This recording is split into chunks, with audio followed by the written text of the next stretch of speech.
So in this video we are going to strip down a filter regulator unit. So in this one here we've got our regulator up top, our filter separator on the bottom, and we're going to take it apart, have a look at the different parts that we have in it, and for reference here we have the diagram for it, showing the different parts. So I suppose the key parts, the bowl, the baffle plate here, and then the diaphragm and balance spring up the top.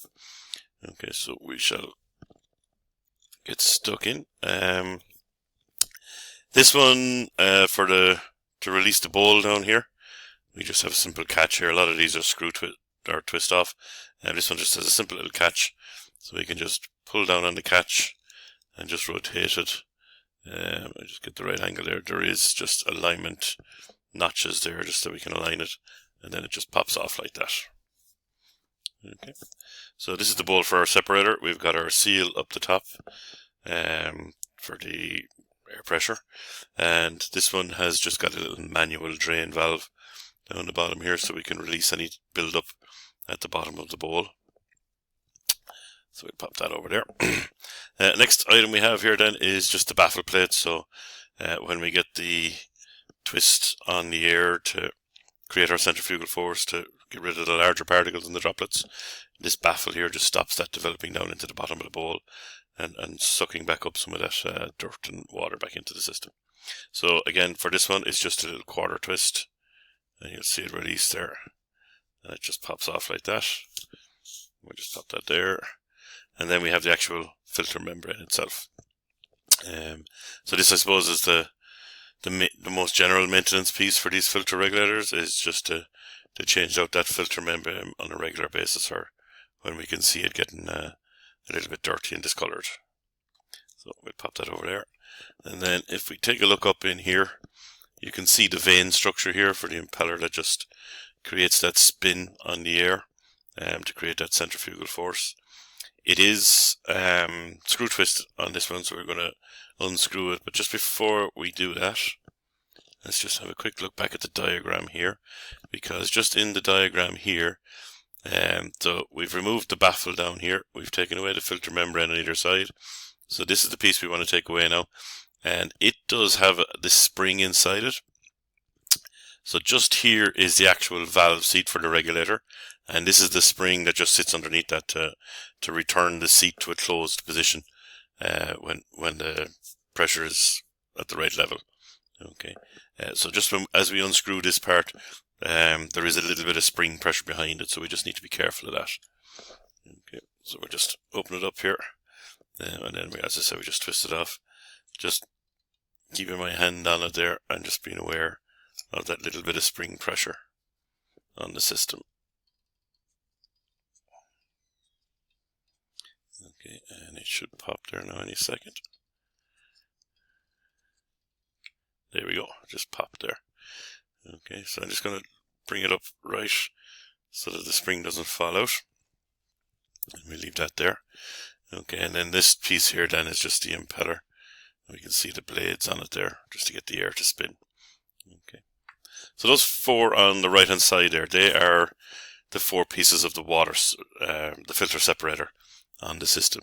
Okay, so the impeller to make the air spin, create the centrifugal force, the filter membrane itself, the baffle to stop that cyclone essentially developing down into the bottom of the bowl, and the bowl, and in this case with a manual drain.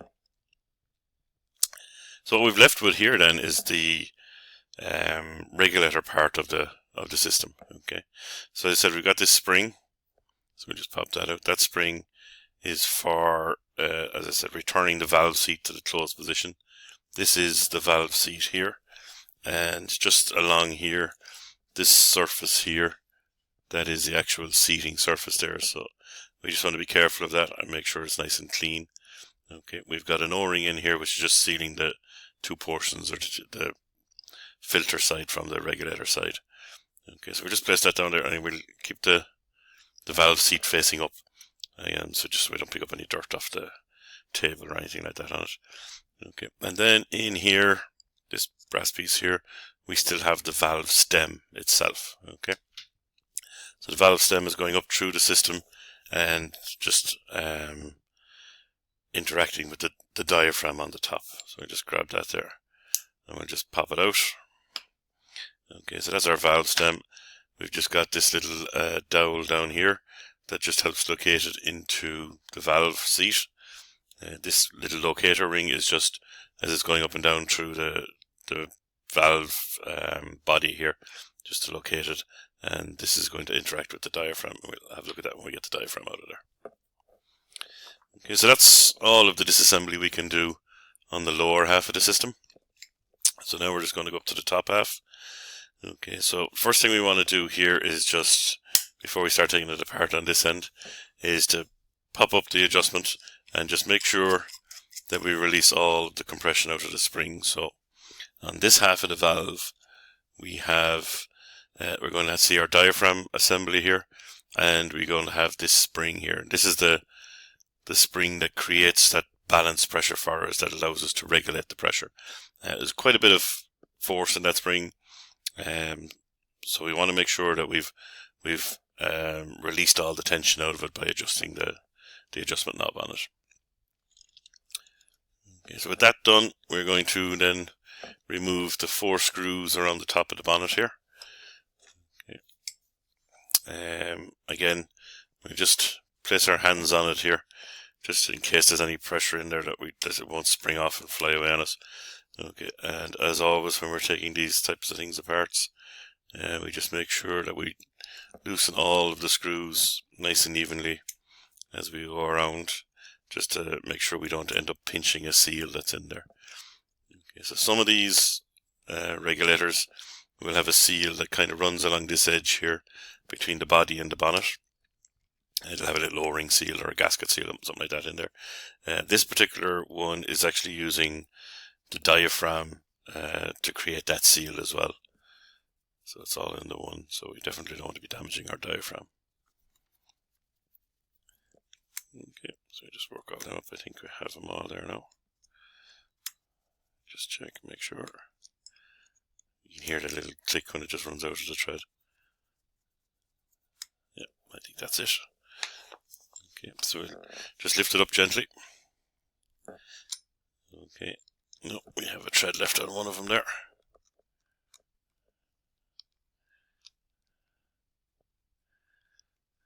There he is. Okay, again, we just come up gently off it. Okay, so that's our bonnet. Then the next piece we get here is this piece here.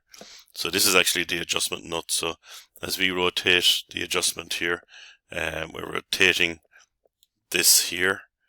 Okay, this piece here, and that, what that does is it moves the nut up and down, and that nut is moving up and down inside in the bonnet here. Okay, and pushing down on that nut is what compresses the spring, pushes down on the diaphragm, which increases our pressure. Okay, so just make sure we leave that back up before we put it back in, or we'll be compressing our spring. Okay, and here is said same spring. So this is the main spring in the system. This is the one that's creating that equivalent spring pressure to actually set the system pressure for us. We'll pop that down there. And then we have the diaphragm assembly here. Okay, so that'll just lift up nice and gently like that. So we've got the actual diaphragm around here, the little rubber diaphragm. We've got this metal plate on both sides. Main reason for that is to be able to seat the spring on it and give it the strength to be able to hold the spring, otherwise we just push through the diaphragm itself.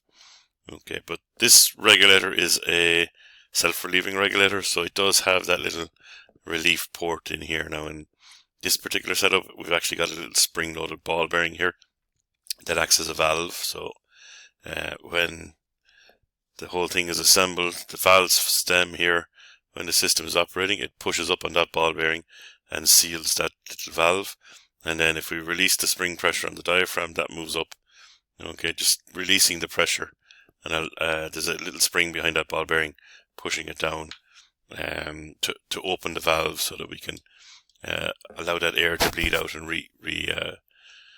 re-establish equilibrium between the pressures. So you can just see that there's a little ball there, and there's that spring that's sitting in behind it. Now that's not something that we want to take apart here. Okay, but that's your diaphragm and all that diaphragm assembly around it there.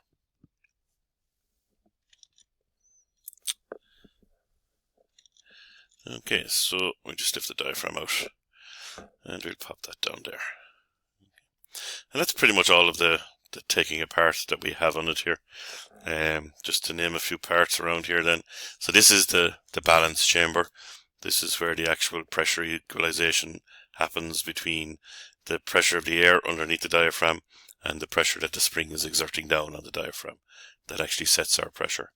Okay. If we just have a look here, this here is port 1.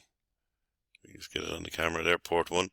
Okay, that's our inlet, and we've got port 2 over here, which is our outlet. Okay, and let's just have it back to the diagram here for a second. So this is the balance chamber just here, as I mentioned. So what we do is on the outlet side here, we just bleed a little bit of pressure from the outlet port up here into the balance chamber, and that acts on the bottom of the diaphragm, pushing it up, and then we match the equivalent pressure of the spring coming down. That's how we set the pressure with the regulator. So just this little port here, we can see that on the camera here. Okay, so that's just that little port there. Okay, so this is the balance chamber up here.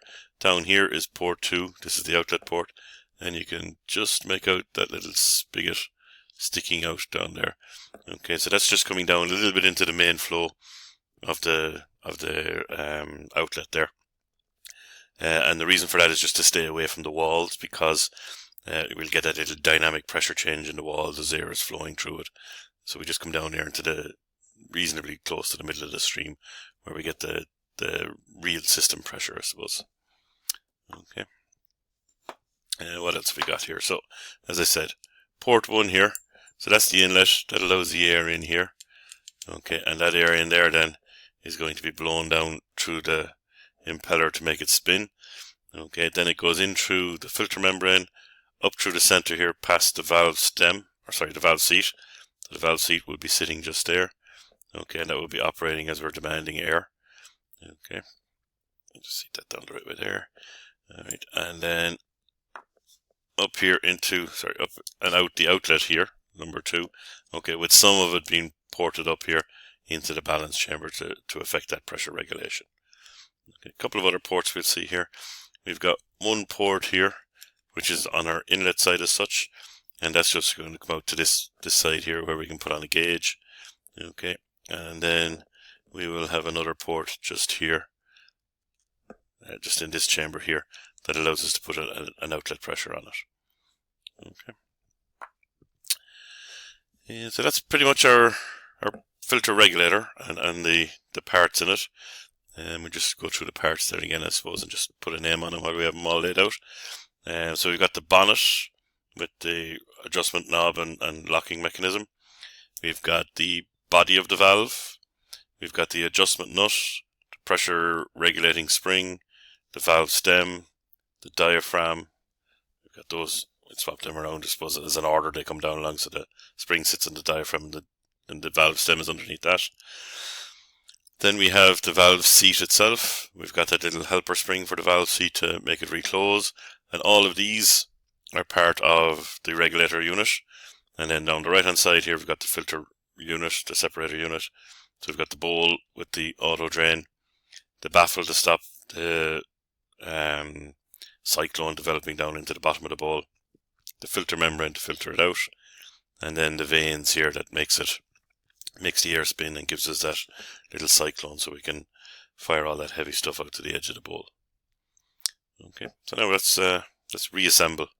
So we'll start at the top as we finish. So we'll just take the diaphragm here and we'll pop it in here. As I said, in this particular case, we're using the diaphragm here and this edge of the diaphragm around here as the actual seal between the body and the bonnet. Okay, so you just want to check that, make sure it's nice and clean, there's no damage to it, and also make sure it's seated properly. Sometimes you'll see them when you're taking them apart and they've just carelessly been left sitting to the side like that. If it's a little bit off when we squeeze things down, we could actually make it work, but we probably would get some leaks in it. Okay, so just make sure it sits in the middle there like that. Okay. Then we shall pop the spring onto that, and then the actual adjustment nut. So just make sure it's up. That's just pointed out as well. That is a left-handed thread on that, so it kind of goes the other opposite direction to the way I want it. We've just got the engagement piece here that actually engages here with the adjustment as well, so we just make sure that that's sitting up the top and he just sits into the spring like that. Okay. On this one, as with a lot of them, just hold those nuts in place, or those screws in place. We do have a couple of locator pins on this to make sure that we orientate it correctly. Okay, so these go in the gaps here like that, so we pop it down on top of it and just seat it in. Okay, like that. And then you might find that it just, as I have here, it's not quite sitting on it. Okay, so it's not quite sitting down, so we just adjust this here, give it a little twist. It's probably not engaging with the actual adjustment nut. No, it's just refusing to go down there for me now. Oops, sorry. Just take those out. Might just knock the screws out of it there. I think maybe just the alignment of the screws is upsetting it a little bit. And we'll try it again. Down we go. Make sure we're orientated in the right direction. Pop it down, and there we go. Yeah, better. So it's just the screws that are holding. So just pinch it like that and make sure we will get the seal when we want it. Okay, so then we just pop the 4 screws in.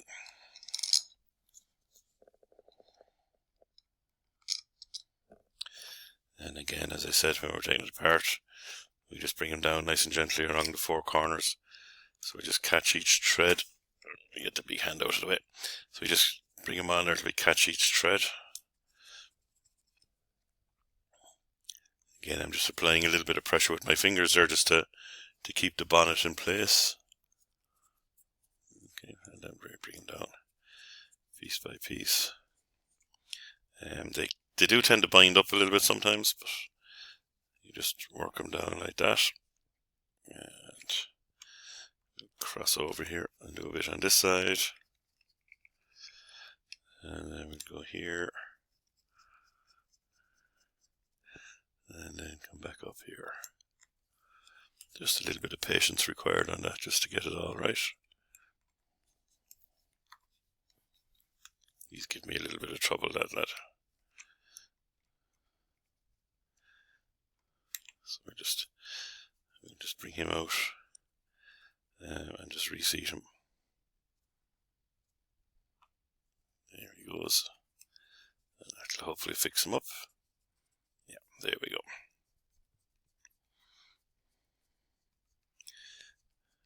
Okay.